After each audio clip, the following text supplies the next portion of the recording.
Hello friend, NS chemistry lecture के इस video lecture में आप सभी का स्वागत है। इस वीडियो लेक्चर में हम क्लास 10th की केमिस्ट्री का 5वां चैप्टर तत्वों का आवर्ती वर्गीकरण चल रहा था आपका। पिछले लेक्चर में मैंने मेंडलीफ का आवर्त नियम बताया था। इस लेक्चर में हम बात करेंगे मेंडलीफ के आधुनिक आवर्त नियम की। चलिए आइए शुरू करते हैं। तो आधुनिक आवर्त नियम, पिछले लेक्चर में हमने बात करी थी मेंडलीफ के आवर्त नियम की। जो आवर्त नियम था वो परमाणु द्रव्यमान पर निर्भर था। इन दोनों में बच्चे भटक जाते हैं। तो मैं आपको बता दूं, जो आपका आवर्त नियम होता है वो परमाणु द्रव्यमान पर होता है निर्भर, और जो आपका आधुनिक आवर्त नियम है वो किस पे है? परमाणु संख्या पर, यानी परमाणु क्रमांक पर। तो जो आपका पहला नियम था इसका आवर्त नियम, वो परमाणु द्रव्यमान पर के आवर्ती फलन होता है, और जो आपका आधुनिक आवर्त नियम है वो परमाणु क्रमांक के आवर्ती फलन होता है। तो ये किसका नियम है? आपका मेंडलीफ का। ये आपका मेंडलीफ का आधुनिक आवर्त नियम है। ये आपका क्या है? मेंडलीफ का आधुनिक आवर्त नियम। तो मेंडलीफ के आधुनिक आवर्त नियम में होता क्या है, सुन लीजिए। तत्वों के गुणधर्म, गुणधर्म के होते हैं रासायनिक गुणधर्म और भौतिक गुणधर्म। तो गुणधर्म आपके दो टाइप के होते हैं, एक होते हैं भौतिक गुणधर्म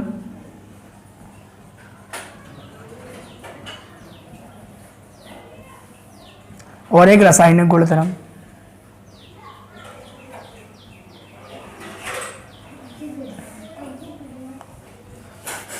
तो गुणधर्म के होते हैं आपके दो प्रकार के होते हैं, एक भौतिक गुणधर्म होते हैं और एक रासायनिक गुणधर्म होते हैं। तो भौतिक गुणधर्म या रासायनिक गुणधर्म, तत्वों के गुणधर्म उनके परमाणु संख्या के आवर्ती फलन होते हैं। यानी जो तत्वों के भौतिक एवं रासायनिक गुणधर्म होते हैं वो परमाणु क्रमांक पर निर्भर करते हैं। परमाणु संख्या या परमाणु क्रमांक एक ही चीज होती है।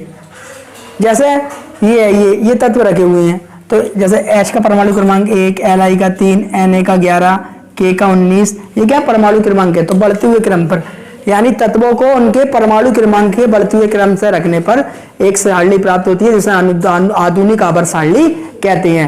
इनमें जो तत्वों के भौतिक एवं रासायनिक गुणधर्म होते हैं वो परमाणु क्रमांक के आवर्ती फलन होते हैं। तो ये तत्व है, ये इनके परमाणु क्रमांक H का 1, 3, 11, 19। तो आधुनिक आवर्त नियम किसे कहते हैं? तत्वों के गुणधर्म उनके परमाणु संख्या के आवर्ती फलन होते हैं, यानी तत्वों को उनके परमाणु क्रमांक यानी परमाणु संख्या, परमाणु क्रमांक कहलाएं या परमाणु संख्या कहलाएं, दोनों की होती है, एक ही बात होती है। तो तत्वों को उनके परमाणु क्रमांक के बढ़ते हुए क्रम 1, 3, 11, 19, तत्वों को उनके परमाणु क्रमांक के बढ़ते हुए क्रम से रखने पर एक सारणी प्राप्त होती है, जिसे आधुनिक आवर्त सारणी कहते हैं। इसमें तत्वों के भौतिक एवं रासायनिक गुणधर्म परमाणु क्रमांक के आवर्ती फलन होते हैं या परमाणु संख्या के आवर्ती फलन होते हैं, और जो आपका मूल आवर्त नियम था उसमें परमाणु भार होता है। अब बात करते हैं आधुनिक आवर्त सारणी की विशेषताएं। तो तत्वों को परमाणु क्रमांक के बढ़ते क्रम में रखा गया है, यानी जो आधुनिक आवर्त सारणी है उसमें तत्वों को परमाणु क्रमांक के बढ़ते हुए क्रम में रखा गया है। तो आपकी जो मॉडर्न पीरियोडिक टेबल है वो मैंने आपके सामने बना दी है। ये देखिए, जो आपकी टेबल है उसमें एलिमेंट है जो रखे गए हैं वो 4 भागों में रखे गए हैं। एक एस ब्लॉक के तत्व है आपके, एक डी ब्लॉक के तत्व है, और एक पी ब्लॉक के और एफ ब्लॉक के। यानी जो आवर्त सारणी है उसमें तत्वों को 4 भागों में रखा गया है।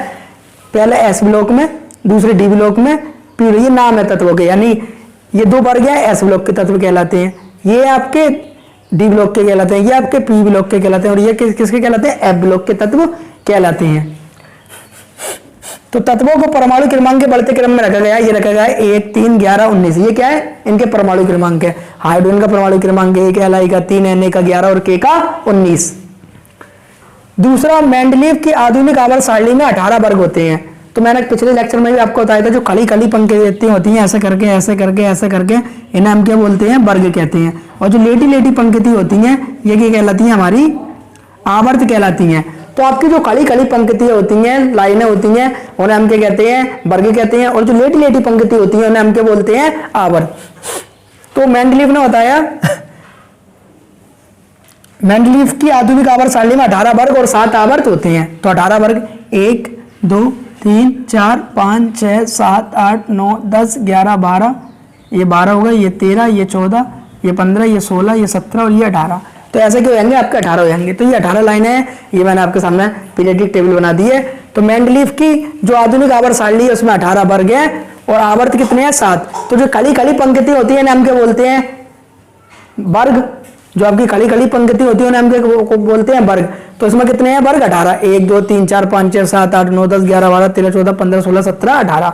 तो मेंडलीव की आधुनिक आवर्त सारणी में 18 वर्ग हैं। ये खड़ी खड़ी लाइनें और पंक्तियां कितनी है हमारी? आवर्त 7, 1 2 3 4 5 6 7, 1 2 3 4 5 6 7। तो लेटी लेटी पंक्तियों को हम बोलते हैं आवर्त। तो मेंडलीव की आधुनिक आवर्त सारणी में जो लेटी लेटी पंक्तियां हैं वो आपके आवर्त हैं, और जो खड़ी खड़ी लाइनें उन्हें क्या बोलते हैं? वर्ग बोलते हैं। एक वर्ग में उपस्थित तत्वों के संयोजी इलेक्ट्रॉनों की संख्या समान होती है। यानी जो एक वर्ग के तत्व होते हैं उनके जो बाह्यतम कोष में इलेक्ट्रॉनों की संख्या होती है वो क्या होती है? समान होती है। तो मैं बताऊं बाह्यतम कोष की संख्या, जैसे इसका H का परमाणु क्रमांक कितना है आपका? 1, ये लिख लिया। Li का कितना है? 3, Na का कितना है? 11।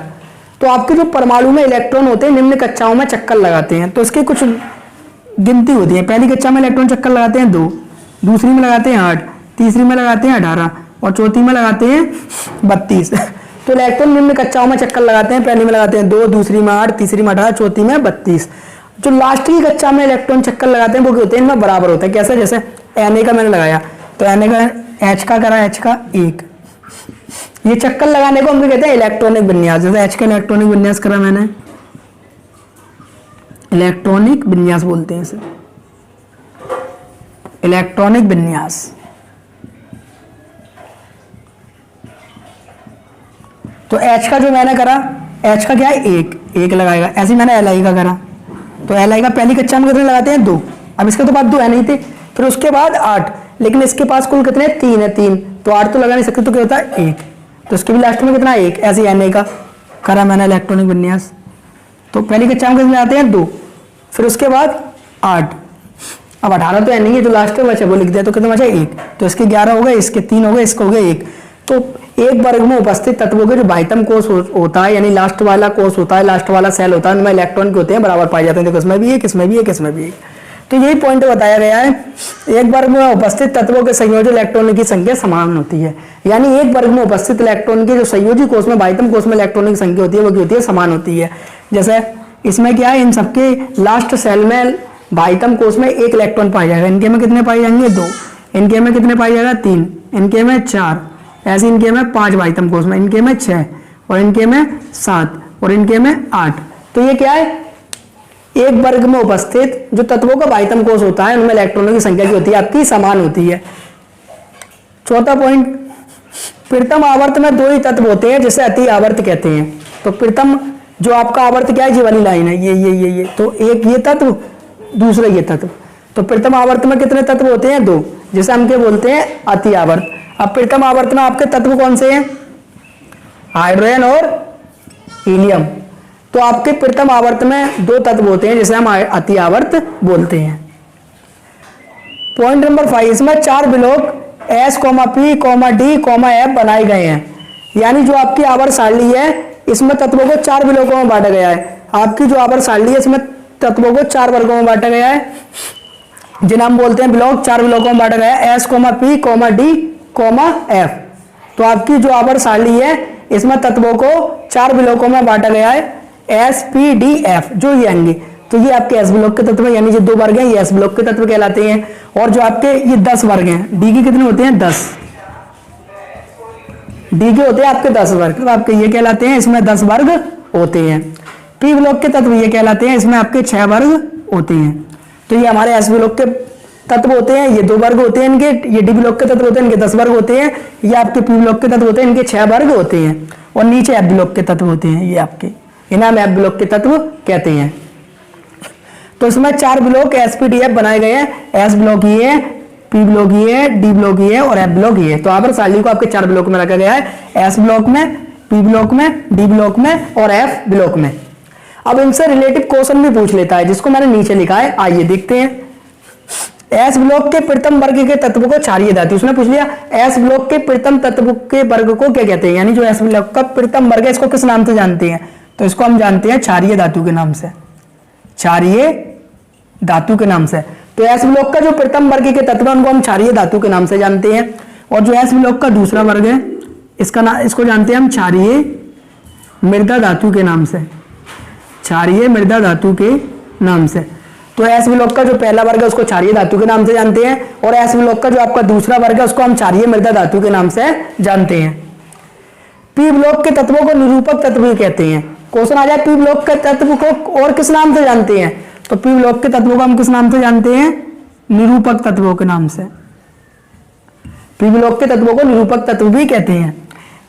तीसरा, डी ब्लॉक के तत्वों को संक्रमण तत्व कहते हैं। तो आपके जो डी ब्लॉक के तत्व हैं इनको हम क्या कहते हैं, संक्रमण तत्व भी कहते हैं। क्या कहते हैं, संक्रमण तत्व। तो डी ब्लॉक के तत्वों का दूसरा नाम क्या है, संक्रमण तत्व भी होता है। एफ ब्लॉक के तत्वों को अंतः संक्रमण तत्व भी कहते हैं। तो एफ ब्लॉक के क्वेश्चन आया अंतः संक्रमण तत्व किसे कहते हैं, तो हम कहेंगे एफ ब्लॉक के तत्वों को। तो एफ ब्लॉक के तत्वों किस नाम से जानते हैं, अंतः संक्रमण।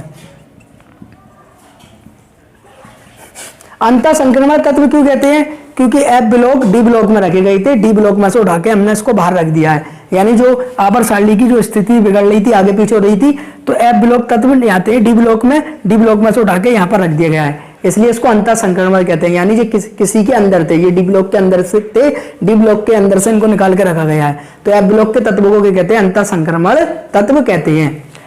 एफ ब्लॉक के तत्वों की दो श्रेणी होती हैं, पहली ये होती है और दूसरी ये होती है। इन दोनों के अलग अलग नाम होते हैं। जो पहली श्रेणी होती है इसको हम लैंथेनाइड श्रेणी बोलते हैं। यानी जो एफ ब्लॉक के तत्वों की पहली श्रेणी होती है उसे बोलते हैं लैंथेनाइड। तो पहली श्रेणी में इसके 14 तत्व होते हैं। कितने होते हैं आपके, 14। और दूसरी में भी कितने होते हैं, 14 तत्व। तो एफ ब्लॉक की जो पहली श्रेणी होती है उसको हम क्या कहते हैं, लैंथेनाइड कहते हैं। और जो दूसरी श्रेणी होती है उसको एक्टिनाइड बोलते हैं। दोबारा सुन लें, एफ ब्लॉक के तत्वों को अंतः संक्रमण तत्व कहते हैं। तो एफ ब्लॉक के तत्व है, इनको अंतः संक्रमण तत्व भी बोलते हैं। जिसकी पहली श्रेणी है, पहली लाइन है, इसमें भी 14 होते हैं, दूसरी में भी 14 होते हैं।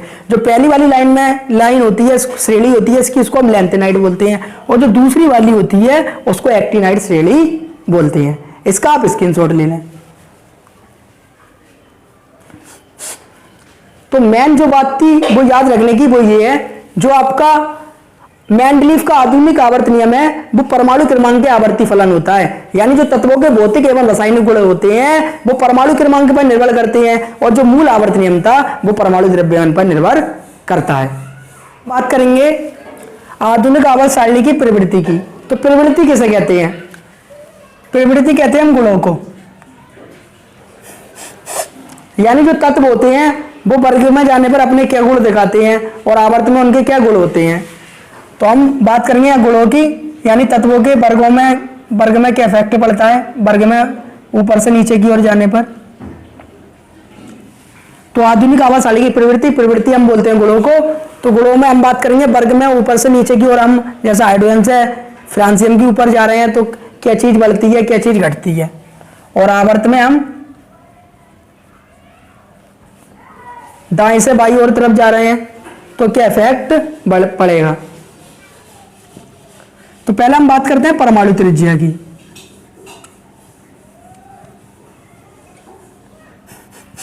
यानी परमाणु त्रिज्या आपकी वर्ग में बढ़ती है क्या आवर्त में बढ़ती है। तो पहले बात सुन लें, दोबारा बता दे रहा हूं। ये आपकी जो काली काली लाइनें दिख रही हैं, ये इनको हम क्या बोलते हैं, वर्ग। और जो लेटी लेटी लाइनें दिख रही हैं इनको हम बोलते हैं आवर्त। तो ये बताया था, ये 18 वर्ग हैं, 1 2 3 4 5 6 7 8 9 10 11 12 13 14 15 16 17 18। और आवर्त क्या है, ये आपके 7 है। तो जो आपकी काली काली लाइनें होती हैं उन्हें हम बोलते हैं आवर्ग, और जो आपकी लेटी लेटी पंक्ति होती हैं उन्हें हम क्या बोलते हैं, आवर्त बोलते हैं। तो परमाणु त्रिज्या वर्ग में,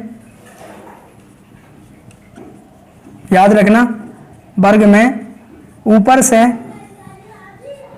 नीचे जाने पर बढ़ती है। तो परमाणु त्रिज्या वर्ग में ऊपर से नीचे की ओर जाने पर बढ़ती है। तो हेडिंग डालनी है परमाणु त्रिज्या आधुनिक आवर्त सारणी की प्रवृत्ति गुणों में। तो परमाणु त्रिज्या का वर्ग में क्या इफेक्ट पड़ता है, क्या बढ़ती है क्या घटती है। और आवर्त की बात करें हम, तो आपकी जो चीज वर्ग में बढ़ती है वो आवर्त में घटती है, अपोजिट होता है। जो यहां बढ़ेगी वो यहां घटेगी, जो यहां घटेगी वो यहां बढ़ेगी। तो परमाणु त्रिज्या वर्ग में ऊपर से नीचे की ओर जाने पर बढ़ती है और आवर्त में क्या होती है, घटती है। आवर्त में क्या होती है, आपकी घटती है। तो ये आपका वर्ग है, यानी वर्ग में ऊपर से नीचे की ओर जाने पर क्या बढ़ रही है, एस से अधिक एल आई की, एल आई से अधिक एन ए की। और आवर्त में जाएं, जैसे मैं लिख ले रहा हूं एच जैसे मैंने लिख लिया LiBBCNOF, ये क्या है, आवर्त के तत्व है तुम्हारे। दूसरे आवर्त के LiBBCNOF, ये किसके ले लिए मैंने, आवर्त के। अब मैंने ले लिए नीचे वर्ग के NaKRbCsFr। तो इधर से इधर की ओर जाने पर क्या हो रही है, तुम्हारी परमाणु त्रिज्या घट रही है, और इधर से इधर की ओर जाने पर बढ़ रही है। अभी ये तो हर कोई बता देता है कि ये वर्ग में बढ़ती है और आवर्त में घटती है, लेकिन लॉजिक क्या है इसका कि क्यों बढ़ती है क्यों घटती है। तो पहले मैं बताता हूँ परमाणु त्रिज्या। ये क्या है, कोई परमाणु, परमाणु का क्या होता है, एक नाभिक होता है, नाभिक का होता है सेंटर में। तो नाभिक से जो बाह्यतम कोष तक की दूरी होती है, यानी परिधि तक की दूरी होती है, वो क्या कहलाती है, त्रिज्या। तो ये इसकी क्या है, त्रिज्या। तो परमाणु के नाभिक से जो बाह्यतम कोष तक की दूरी होती है उसे हम क्या कहते हैं, त्रिज्या कहते हैं। तो इसकी यहां से यहां तक की हो गई त्रिज्या। जैसे दूसरा देखें, तो बाह्यतम कोष क्या है, यहां से यहां तक, तो इसकी त्रिज्या क्या हो जाएगी, यहां तक हो जाएगी। तो परमाणु के नाभिक से जो लास्ट सेल होता है, लास्ट चक्कर होता है, उसे हम क्या कहते हैं, परमाणु त्रिज्या कहते हैं। अब मैं बताता हूं बढ़ती कैसे और घटती कैसे है। तो आपने सुना है कि परमाणु के चारों ओर किस लगाते हैं, इलेक्ट्रॉन चक्कर लगाते हैं। तो Li का जो आपका परमाणु क्रमांक है वो होता है 3, Na का होता है 11, K का होता है 19, Rb का होता है कितना, 37। ये हमने इनके परमाणु क्रमांक लिख दिए हैं। अब चक्कर लगा रहा है, मैंने पीछे बताया था पहली कक्षा में इलेक्ट्रॉन विन्यास करते हैं, पहली में 2, दूसरी में 8, तीसरी में 18, चौथी में 32। तो पहली कक्षा में कितने इलेक्ट्रॉन चक्कर लगाते हैं आपके, 2, 3 वाले कर रहे हैं। फिर उसके बाद कितने लगाएंगे, 1, ये इसको हो गया। ऐसे ही 11 वाले का ये हो गया Li का। पहली कक्षा में कितने चक्कर लगाएंगे आपके, 2, फिर उसके बाद कितने लगाएंगे, 8, फिर उसके बाद कितने लगाएंगे, 1। ऐसे 37 वाले का करता हूं मैं, जो कर दिया मैंने Na का। अब के वाले करता हूं, तो पहली कक्षा में कितने चक्कर लगाएंगे आपके, 2, फिर उसके बाद 8, फिर उसके बाद 8, क्योंकि इसके पास 18 तो है नहीं थे, ऐसे ही चक्कर लाते हैं, 2, 8, 18, 32। तो पहले 2 लगा लिए, फिर उसके बाद 8 आ गए, अब 19 है इसके पास, तो 8 एक बार और आ गए पीछे वाले। फिर उसके बाद क्या लगाएगा, 1 चक्कर और लगाएगा। तो कितना हो गए, 2, 8, 10, 8, 18, 1, 19। अब त्रिज्या देखिए, इसकी त्रिज्या यहाँ से यहाँ तक है, इसकी त्रिज्या यहाँ से यहाँ तक है, इसकी त्रिज्या यहाँ से यहाँ तक है। तो इसकी छोटी, इसकी बड़ी, इसकी बड़ी, इसका 37 है, इसका की होगी और बड़ी हो जाएगी। अगर CS की बात करूँ इसका 55 होता है, इसकी और ज़्यादा चक्कर लगेंगे। और FR की बात करूँ तो इसका 87 होता है, इसके और ज़्यादा चक्कर लगेंगे। तो आप लॉजिकली समझ गए होंगे कि परमाणु त्रिज्या वर्ग में ऊपर से नीचे की ओर जाने पर क्यों बढ़ती है, क्योंकि परमाणु क्रमांक एलिमेंटों का बढ़ता है। एलिमेंटों के परमाणु क्रमांक बढ़ने के साथ साथ इनकी कोषों की भी क्या बढ़ती है, संख्या बढ़ती है। यहाँ पर कितने, 2, यहाँ हो गए 3, यहाँ कितने हो गए, 4 हो गए। तो इसकी त्रिज्या यहाँ से यहाँ तक है, इसकी त्रिज्या यहाँ से यहाँ तक है, इसकी त्रिज्या यहाँ से यहाँ तक है। तो इसलिए वर्ग में ऊपर से नीचे की ओर जाने पर परमाणु त्रिज्या बढ़ती है। आवर्त में घटती क्यों है, जैसे B है आपका, तो Li का लिख ले रहा हूँ मैं यहाँ पर। Li का कितना होता है, 3, और आपका B का 4, 5, 6, 7, और ये आपका 8, ये 9, ये लिख दिया मैंने।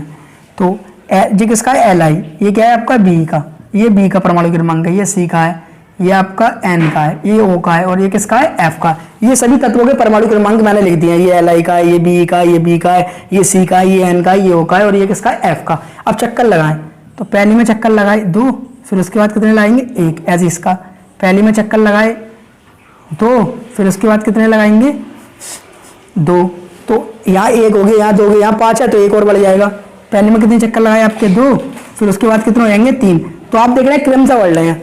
यहाँ 2 हो जाएंगे, 3 था तो 1 बढ़ गया, यहाँ 4 थे 2 बढ़ गए, यहाँ 5 है इसका तो 3 बढ़ गए, 6 वाले के 4 बढ़ जाएंगे, और 7 वाले का अगर मैं 6 वाले का करूँ तो ऐसा हो जाएगा 2, 4। ऐसे ही मैं 7 वाले का करूँ 2, 5। तो आप देख रहे हैं जो पहले कोर्स है, पहली कक्षा, उसमें सबके 2 इलेक्ट्रॉन, 2, लेकिन उसके बाद बढ़ रहे हैं, इसके 1 हो गया, इसका 2 हो गया, इसका 3 हो गया, इसके 4 हो गए, इसके 5 हो गए।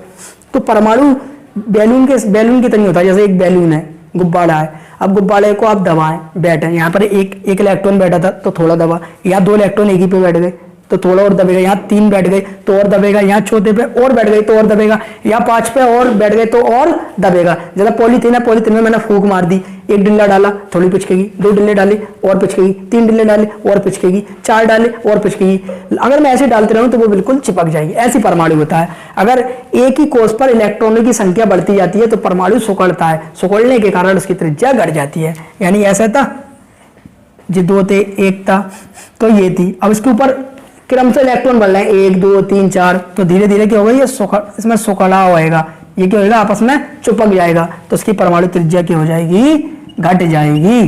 तो यही बताया गया था परमाणु त्रिज्या।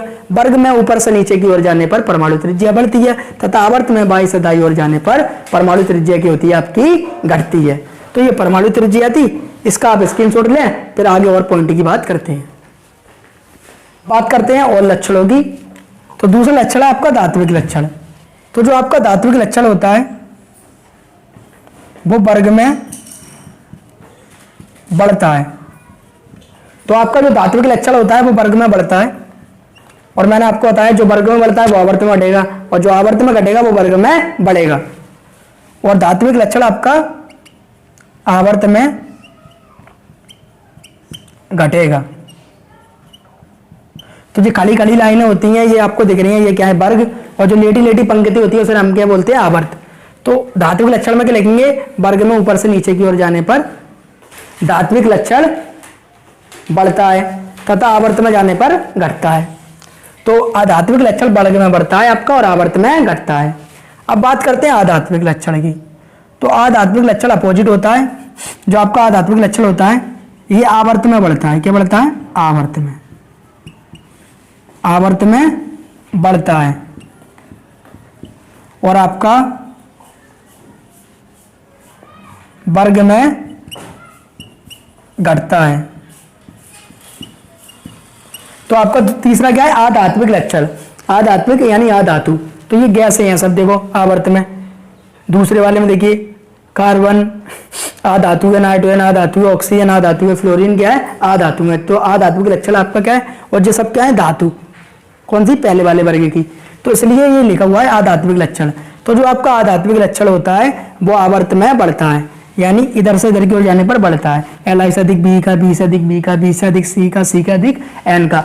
तो आपका जो आधात्विक लक्षण होता है वो आवर्त में बढ़ता है और वर्ग में ऊपर से नीचे की ओर जाने पर घटता है। ये क्या है, वर्ग, वर्ग में ऊपर से नीचे की ओर जाने पर घटता है, और आवर्त में इधर से इधर की ओर जाने पर क्या होता है, आपका बढ़ता है। अब बात करते हैं हम विद्युल्यनात्मकता की। तो आपकी जो विद्युल्यनात्मकता होती है वो आधात्विक लक्षण से की होती है सेम। जैसे आपका आधात्विक लक्षण है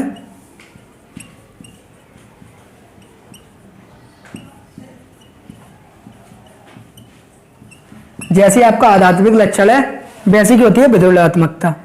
तो विद्युल्यनात्मकता की होती है आपकी वर्ग में ऊपर से नीचे की ओर जाने पर क्या होती है, घटती है, और आवर्त में बाईं से दाईं ओर जाने पर क्या होती है, बढ़ती है। तो आपकी ये किस में बढ़ती है, आवर्त में बढ़ती है, आवर्त में बढ़ती है। तो आपको पता है जो चीज आवर्त में बढ़ती है वो वर्ग में घटती है। तो दोबारा सुनिए, परमाणु त्रिज्या क्या है, परमाणु त्रिज्या वर्ग में ऊपर से नीचे की ओर जाने पर बढ़ती है तथा आवर्त में बाईं से दाईं ओर जाने पर घटती है। धात्विक लक्षण वर्ग में जाने पर बढ़ता है तथा आवर्त में जाने पर घटता है। अधात्विक लक्षण आवर्त में जाने पर क्या होता है, आपका बढ़ता है, और वर्ग में जाने पर आपका घटता है। और विद्युल्यनात्मकता आवर्त में जाने पर आपकी बढ़ती है और वर्ग में जाने पर आपकी घटती है। ये आपको लिख के आना है, मैंने बहुत अच्छी इतनी आपको समझा दिया है। अब लास्ट है आपका विकर्ण संबंध। विकर्ण संबंध हम कैसे कहते हैं, तो ये एक वर्ग के तत्व लिख लिए मैंने, HLINA। ये दूसरे वर्ग के तत्व लिख लिए मैंने, ये वाले BMG CA SR BA RA। तो ये एक वर्ग के तत्व है। ये क्या है, आपकी क्षारीय धातु, और ये क्या है, क्षारीय मृत धातु। तो विकर्ण संबंध हम कैसे कहते हैं, एक वर्ग के तत्व अपने दूसरे वर्ग के तत्वों से एक तिरछा संबंध प्रदर्शित करते हैं, जिसे हम कहते हैं विकर्ण संबंध कहते हैं। तो जैसे आपका LIMG से कैसे दिखाता है विकर्ण संबंध, NaCA से, KSR से, ऐसी दूसरी लिख लूं B, ये आपने तीसरे वर्ग के तत्व लिख लिए। तो HLINAKRBCSBR ये लिखा हुआ है आपका। तो एक वर्ग के तत्व अपने दूसरे वर्ग के तत्वों के साथ जो तिरछा संबंध प्रदर्शित करते हैं उसको हम विकर्ण संबंध कहते हैं। जैसे B किससे दिखाएगा, AL से, MG किससे दिखाएगा, GA से। ये क्या है, विकर्ण संबंध। ऑब्जेक्टिव टाइम में क्वेश्चन आया है कि बताइए इनमें से कौन किससे विकर्ण संबंध प्रदर्शित करता है, तो मैंने आपको समझा दिया है। यानी एक वर्ग के तत्व अपने दूसरे वर्ग के तत्वों से एक तिरछा संबंध प्रदर्शित करते हैं जिसे विकर्ण संबंध कहते हैं। विकर्ण संबंध किसे कहते हैं, एक वर्ग के तत्व अपने दूसरे वर्ग के तत्वों से विकर्ण एक तिरछा संबंध प्रदर्शित करते हैं जिसे विकर्ण संबंध कहते हैं। जैसे उदाहरण के लिए LI MG B AL ये सब क्या कर रहे हैं, आपस में तिरछा संबंध प्रदर्शित कर रहे हैं, ऐसा कि कहते हैं विकर्ण संबंध कहते हैं। इसका आप स्क्रीनशॉट ले लें। उम्मीद है आपको वीडियो अच्छी लगी होगी। वीडियो अच्छी लगी हो तो वीडियो को लाइक करें, चैनल को सब्सक्राइब करें और दोस्तों को शेयर करना ना भूलें। ऐसी वीडियो मैं आपके लिए लाता रहता हूं। Thank you watching the video.